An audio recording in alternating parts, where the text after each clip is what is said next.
embora o pensamento de Deus tenha sido o de se revelar a toda criatura, escolheu um povo para receber esta revelação. Foi escolhido segundo a sabedoria de Deus e não por causa de uma qualificação particular. A sua história demonstra claramente que o privilégio de ser ou de se ser depositário dos oráculos de Deus não requer de início um caráter especial e nobreza moral.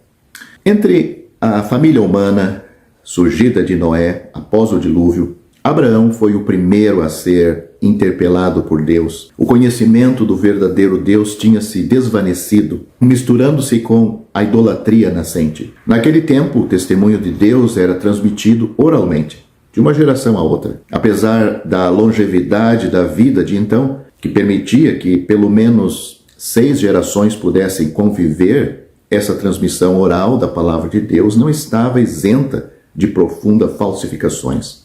Por isso, tornava-se indispensável uma revelação particular da parte de Deus, assim como a ação do Espírito Santo para tornar possível a manutenção da revelação entre o homem e Deus. A chamada de Abraão dá-nos a conhecer 2 fatos de fundamental importância que Deus exige. Primeiro, é a separação, ou a santidade.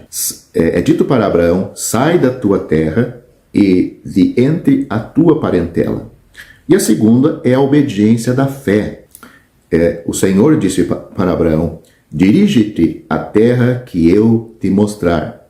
Leia Atos capítulo 7, versículo 3, onde temos estas indicações da parte do Senhor para Abraão. São feitas promessas a Abraão sem condição alguma em relação com a sua descendência. Essas promessas são depois renovadas a Isaac e a Jacó, que devem ainda esperar o seu cumprimento num país onde são estrangeiros. A história desses 3 patriarcas está cheia de ensinamentos. E você pode conhecer com proveito, lendo o capítulo 12 e os seguintes do livro de Gênesis.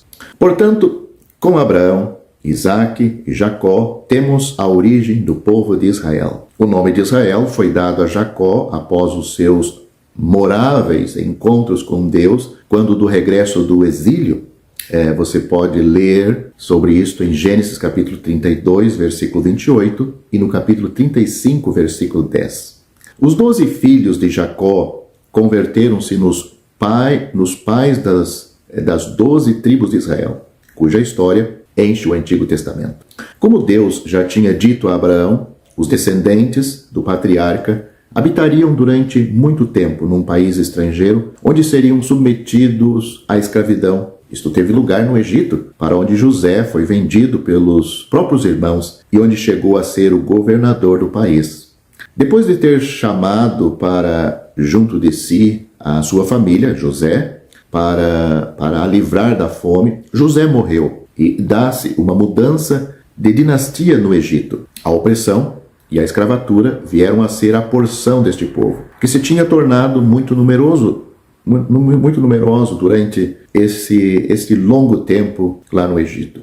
Então Deus suscitou a Moisés, a quem a providência divina introduziu na corte do faraó, para que ali recebesse todos os conhecimentos que o povo egípcio possuía. São assim os caminhos de Deus, que queria dotar a Israel de um libertador para o conduzir e o ensinar. E não só isto, mas também formou um legislador que escrevesse as leis que ele, Deus, lhe ditaria para as comunicar ao povo.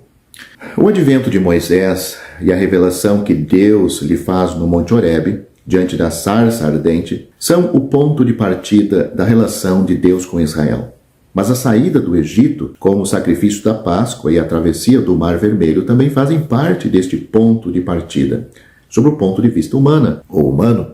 Desde que o sangue do Cordeiro Pascal foi espargido à entrada das casas israelitas, o povo foi separado para ser libertado. E uma vez saído do Egito, através do Mar Vermelho, é conduzido pelo próprio Deus para vir a ser introduzido na terra prometida a Abraão.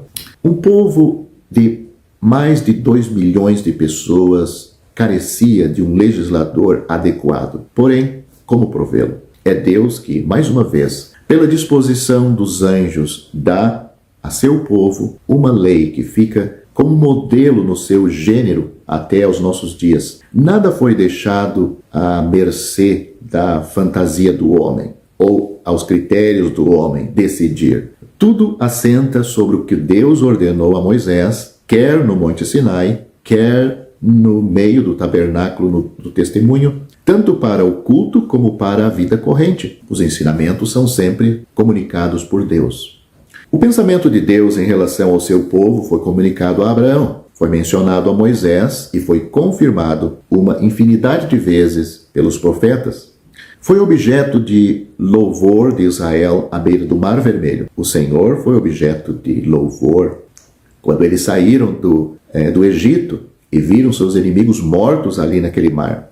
Note o que temos em Êxodo capítulo 15. O povo disse: Tu os introduzirás e os plantarás no monte da tua herança, no lugar que tu, ó Senhor, aparelhaste para a tua habitação, no santuário, ó Deus, que as tuas mãos estabeleceram. Êxodo capítulo 15, versículo 17. Tal pensamento consistia em morar no meio do seu povo e em que este fosse totalmente feliz à sua volta. Para tornar possível o cumprimento desse desígnio de amor, Deus utilizou todos os meios, indo ao ponto de enviar o seu unigênito filho. Mas foi tudo em vão. A lei foi violada, os profetas não foram escutados e o filho foi assassinado. Que resta, pois? Cumprirá Deus as suas promessas apesar de tudo? A constante rebelião do seu povo não fará com que os seus pensamentos mudem em relação a ele? A única resposta a estas perguntas reside na misericórdia divina, como lemos em Romanos capítulo 11, porque os dons e a vocação de Deus são irrevogáveis, porque assim como vós também antigamente fostes desobedientes a Deus, mas agora alcançastes misericórdia pela desobediência deles, de Israel. Paulo está falando a gentios. Assim também estes, os judeus, agora foram desobedientes para também alcançarem misericórdia pela misericórdia a vós demonstrada. Porque Deus encerrou a todos debaixo da desobediência, para com todos usar de misericórdia. Quão insondáveis são os seus juízos e quão inescrutáveis os seus caminhos. Você pode ler isto e todo o capítulo, Romanos capítulo 11, mas eu citei do versículo 29 a 33. O profeta Miqueias já o declara no final da sua mensagem: Quem, ó Deus, é semelhante a ti, que perdoas a iniquidade e que te esquece da rebelião do restante da tua herança? O Senhor não retém a sua ira para sempre, porque tem prazer na benignidade. Tornará a apiedar-se de nós, subjugará as nossas iniquidades e lançará todos os nossos pecados nas profundezas do mar. Dará a Jacó a fidelidade e a Abraão a benignidade que jurasse a nossos pais desde os dias antigos. Miqueias capítulo 7, do versículo 18 a 20. Sim, Deus abençoará o seu povo Israel quando este se voltar para o Senhor, a quem crucificaram, e quando, com a mais profunda humildade, confessarem o seu crime. Você pode ler isto claramente em Zacarias capítulo 12, do versículo 10 a 14. O Senhor Jesus aparecerá em glória perante os olhos admirados do remanescente futuro, Israel, que lhe dirá: Que feridas são estas nas tuas mãos? E ele responderá: São as feridas com que fui ferido em casa dos meus amigos. Zacarias capítulo 13, versículo 6. Será então estabelecido o reino de justiça e paz, pelo qual o mundo inteiro suspira, e que levará Israel a desfrutar finalmente das promessas feitas a Abraão há uns 4.000 anos atrás. Atualmente Israel ainda está em estado de desgraça. O profeta Oséias já o anunciou ao dizer: Põe-lhe o nome de Lo-Ruama, porque eu não me tornarei mais a compadecer da casa de Israel. Põe-lhe o nome de Lo-Ami, porque vós não sois meu povo, nem eu serei vosso Deus. Oséias capítulo 1, versículos 6 e 9. Lo-Ruama significa desfavorecida, e Lo-Ami quer dizer não meu povo. No entanto, este estado não impede que a bondade de Deus se manifeste sempre para com todo aquele que de coração contrito para ele se volte, seja judeu ou gentil.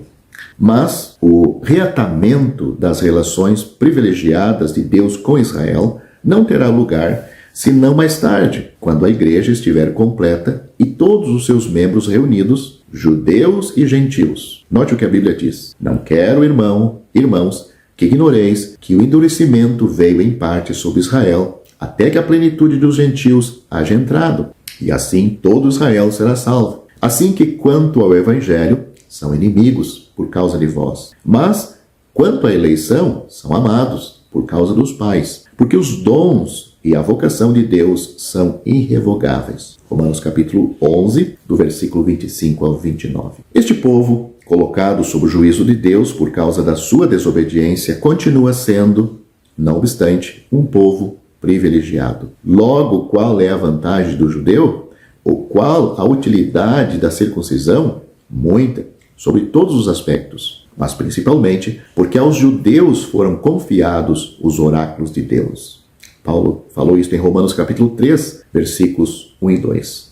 Também se diz de Israel, dos quais é a adoção de filhos e a glória, e os concertos, e a lei, e o culto, e as promessas, dos quais são os pais, e dos quais é Cristo, segundo a carne, o qual é sobre todos, Deus bendito eternamente. Romanos capítulo 9, do versículo 4 e 5. As profecias relativas a Israel enchem a palavra de Deus. Foram proferidas desde os tempos antigos, quer pelo próprio Deus, quando se dirigia aos patriarcas, quer por Jacó, no magnífico capítulo 49 de Gênesis, quer por Balaão, aquele falso profeta, nos capítulos 23 e 24 de Números, onde lemos, entre outras coisas, eis que este povo habita só, e entre as gentes não será contado.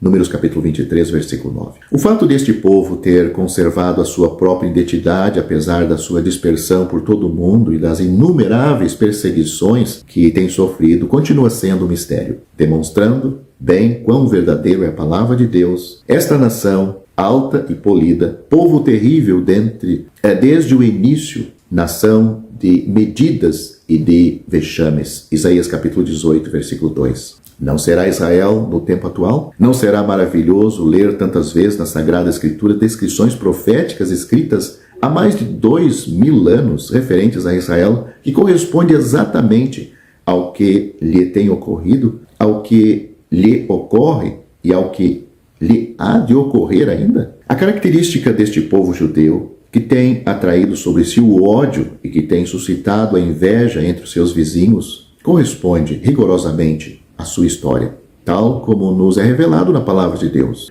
Cego como está quanto a Cristo, sob o império do poderoso enganador, que tem obscurecido o seu coração, utiliza o seu engenho para aumentar o seu orgulho e o seu desejo de domínio. Quando Israel se voltar para o Senhor Jesus e com perfeita humildade reconhecer aquele que eles crucificaram, terá lugar a sua plena restauração. O potencial dos recursos acumulados há de servir para a propriedade do período bendito que então será instaurado para este povo. Este povo industrioso saberá tirar proveito do que tiver adquirido durante a sua dispersão e, elevado então à cabeça das nações, fará beneficiar o mundo dos poderosos meios que dispuser. Leia Números capítulo 24, Deuteronômio capítulo 28, Isaías capítulo 60 e 61, para ver um pouco do que estou dizendo. Ainda no Egito, os filhos de Israel começaram a tribulação. Quando surgiu um novo povo que não tinha conhecido José, decidiu submeter à escravatura o povo israelita, que os seus olhos se tinham tornado muito numerosos. E portanto, de temer, acabaram por decretar que fossem assassinados todos os recém-nascidos do sexo masculino, para que, deste modo, destruir aquela raça que o importunava. Todavia, por detrás do faraó, nesta medida de violência contra este povo, o próprio Satanás fazia tudo quanto podia para invalidar a promessa que Deus fizera a Eva em relação à sua semente, que um dia havia de esmagar a cabeça da serpente. Muitas vezes Satanás repetiu os seus esforços nesse sentido, indo até o massacre dos meninos de Belém, mas Deus não permitiu a total realização desses diabólicos intentos. Outra das astúcias de Satanás consistiu em seduzir o povo de Deus, levando a rebelião contra Jeová, ao atrair sobre ele o justo castigo divino através de Satanás. Talvez Satanás pensasse que Deus abandonaria este povo rebelde. Com efeito, desde a travessia do deserto até a deportação para a Babilônia, frequentemente se abateram sobre Israel diversos e muito severos castigos. No entanto, Deus dá sempre seguimento à sua misericórdia, atuando por causa do seu nome, para que não fosse profanado diante dos olhos das nações. Leia Ezequiel capítulo 20, versículo 9, versículo 14 e versículo 22. A rejeição do Messias por parte de Israel, a morte do Senhor Jesus, atraiu sobre este povo um terrível juízo. A Jerusalém foi saqueada, destruída e os seus habitantes dispersos entre todas as nações como consequência direta do crime do Gólgota no ano 70. E desde há perto de 2000 anos que o povo judeu sofre tribulações como nenhuma outra nação jamais conheceu. Eles disseram: caia sobre nós o sangue deste justo e sobre nossos filhos. Mateus capítulo 27, versículo 25. E com efeito assim tem acontecido. O bairro onde eram confinados os judeus, os guetos, os campos de extermínios e as câmeras de gás ainda estão na memória de todos. Satanás está por detrás da cena. Não o duvidamos, dando que o seu propósito consiste sempre em prejudicar o cumprimento dos desígnios de Deus. Mas estes hão de realizar-se para a glória do Senhor e Salvador nosso Jesus Cristo, para a plena restauração de Israel e para a bênção universal.